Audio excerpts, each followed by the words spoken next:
Hi എല്ലാ കൂട്ടുകാർക്കും ഷിലൂസ് കിച്ചണിലേക്ക് സ്വാഗതം. ഇന്ന് ഞാൻ വന്നിട്ടുള്ളത് മധുരമുള്ള ഒരു പച്ചടിയുടെ റെസിപ്പി ആയിട്ടാണ്. അപ്പോൾ അതെങ്ങനെയാണ് തയ്യാറാക്കാമെന്ന് നോക്കുന്നതിന് മുന്നേ ആയിട്ട് നിങ്ങൾ ആദ്യമായിട്ടാണ് നമ്മുടെ ഈ ഒരു ചാനൽ കാണുന്നതെങ്കിൽ ഒന്ന് സബ്സ്ക്രൈബ് ചെയ്യാനും കൂട്ടത്തിലെ ബെല്ലൈക്കണിലെ ഓൾ ഓപ്ഷൻ കൊടുക്കാനും മറക്കരുത്. അപ്പോൾ ശരി, നമുക്ക് നേരെ വീഡിയോയിലേക്ക് പോകാം.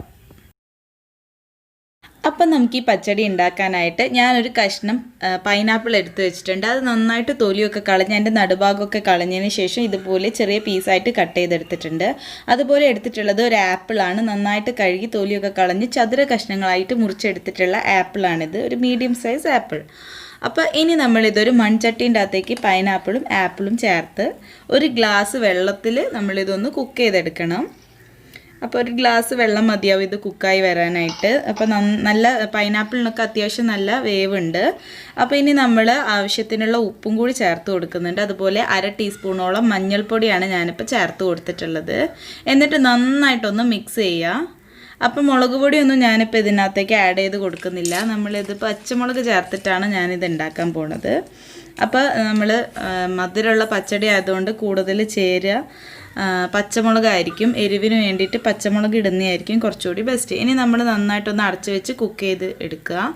അതിനുശേഷം ഞാൻ എടുത്തിട്ടുള്ളത് ഒരു ചെറിയ കഷ്ണം പപ്പായ, നന്നായിട്ട് തൊലിയൊക്കെ കളഞ്ഞ് ഇതുപോലെ ചതുരത്തിൽ അരിഞ്ഞെടുത്തിട്ടുള്ളതാണ്. അപ്പോൾ നമ്മൾ പപ്പായ ഇപ്പോഴാണ് ചേർത്ത് കൊടുക്കുന്നത്. നമ്മുടെ പൈനാപ്പിളും ആപ്പിളും ഒക്കെ ഏകദേശം ഒന്ന് കുക്കായിട്ടുണ്ട്. അപ്പോൾ ആ ഒരു സമയത്താണ് പപ്പായ ചേർത്ത് കൊടുക്കുന്നത്. ഇത് കണ്ടില്ലേ, പപ്പായ ഇപ്പോൾ കുറച്ച് സമയത്തിനുള്ളിൽ നന്നായിട്ട് വെന്ത് വന്നിട്ടുണ്ട്. ഇനി അതിനകത്തേക്ക് ഒരു അണി ശർക്കരയും കൂടി ഇട്ടതിന് ശേഷം നമ്മൾ അടച്ചു വയ്ക്കുക. ആ സമയത്തിനുള്ളിൽ നമുക്ക് തേങ്ങ അരച്ചെടുക്കണം. 3 പച്ചമുളകാണ് ഞാൻ എടുത്തിട്ടുള്ളത്.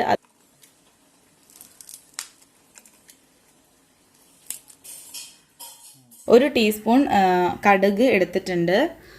അതിനുശേഷം 1/2 മുറി തേങ്ങയാണ് ഞാൻ എടുത്തിട്ടുള്ളത്. ആദ്യം കുറച്ച് തേങ്ങ ഇട്ട് കൊടുത്തതിന് ശേഷം നമ്മൾ കടുകും പച്ചമുളകും നന്നായിട്ടൊന്ന് ക്രഷ് ചെയ്തെടുത്തതിന് ശേഷം ബാക്കി തേങ്ങയും കൂടി ചേർത്തിട്ട് അല്പം വെള്ളവും കൂടി ഒഴിച്ചു കൊടുത്തിട്ട് നമ്മൾ ഫൈനായിട്ട് അരച്ചെടുക്കണം.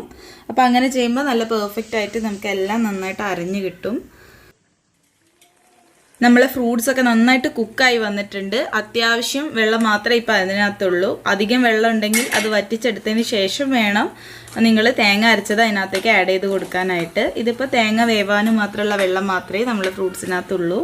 അപ്പോൾ എല്ലാം കൂടി നന്നായിട്ടൊന്ന് മിക്സ് ചെയ്ത് കൊടുക്കുക. എന്നിട്ട് നന്നായിട്ട് ആ തേങ്ങയൊന്ന് ആ ഒരു ചൂടിൽ കിടന്നിട്ടൊന്ന് വേവണം. അത് വെന്തതിന് ശേഷം ഞാനിപ്പോൾ ഒരു 5 ടേബിൾ സ്പൂണോളം നല്ല കട്ടിയുള്ള തൈരാണ് ഇപ്പോൾ ഒഴിച്ച് കൊടുത്തിട്ടുള്ളത്. അപ്പോൾ അത്യാവശ്യം പുളിയുള്ള തൈരാണിത്. എന്നിട്ട് നമ്മൾ ജസ്റ്റ് ഒന്ന് മിക്സ് ചെയ്യുക. എന്നിട്ട് ഫ്ലെയിം ഓഫ് ചെയ്യുക. തൈര് ഒഴിച്ചതിന് ശേഷം നമ്മളിത് തിളപ്പിക്കാൻ പാടില്ല. അപ്പോൾ നമ്മൾ ഈ മധുരപ്പച്ചടി എന്ന് പറഞ്ഞു കഴിഞ്ഞിട്ടുണ്ടെങ്കിൽ വെറുതെ കഴിക്കാൻ തന്നെ നല്ല ടേസ്റ്റാണ്. അപ്പോൾ ഞാനിതിപ്പോൾ സെർവിങ് ബൗളിനകത്തേക്ക് മാറ്റാണ്. ഇനി നമുക്ക് ഇതിൻ്റെ മുകളിലേക്ക് കുറച്ച് മുന്തിരിയോ അല്ലെങ്കിൽ ഞാനിപ്പോൾ എടുത്തിട്ടുള്ളത് ഉറുമാമ്പഴമാണ്. ഉറുമാമ്പഴം കുറച്ച് എടുത്തിട്ട് കൊടുക്കാൻ പോവുകയാണ്. നിങ്ങൾക്ക് ഇഷ്ടമുള്ള ഫ്രൂട്ട്സ് നിങ്ങൾക്ക് ഇതിൻ്റെ മുകളിലേക്ക് ഡെക്കറേഷനായിട്ട് യൂസ് ചെയ്യാം. അപ്പോൾ വളരെ ടേസ്റ്റി ആയിട്ടുള്ള ഒരു ഐറ്റമാണിതെന്ന് ഞാൻ പ്രത്യേകിച്ച് പറയേണ്ട കാര്യമില്ല. നിങ്ങൾ ട്രൈ ചെയ്ത് നോക്കുക. അപ്പോൾ ഈ ഓണത്തിന് എല്ലാവരും ട്രൈ ചെയ്ത് നോക്കുക. അതുപോലെ തന്നെ നിങ്ങളെ ഫ്രണ്ട്സിനും റിലേറ്റീവ്സിനും ഒക്കെ നമ്മുടെ ഈ ഒരു റെസിപ്പി ഷെയർ ചെയ്ത് കൊടുക്കാനും ഈ റെസിപ്പി ഇഷ്ടമായിട്ടുണ്ടെങ്കിൽ ലൈക്ക് ചെയ്യാനും നിങ്ങളുടെ ഫീഡ്ബാക്ക്സ് അറിയിക്കാനൊന്നും ആരും മറന്നു പോകരുത്. അപ്പോൾ ഇതിലും സൂപ്പർ ആയിട്ടുള്ള മറ്റൊരു വീഡിയോയിലൂടെ കാണുന്നത് വരെ see you. Thanks for watching.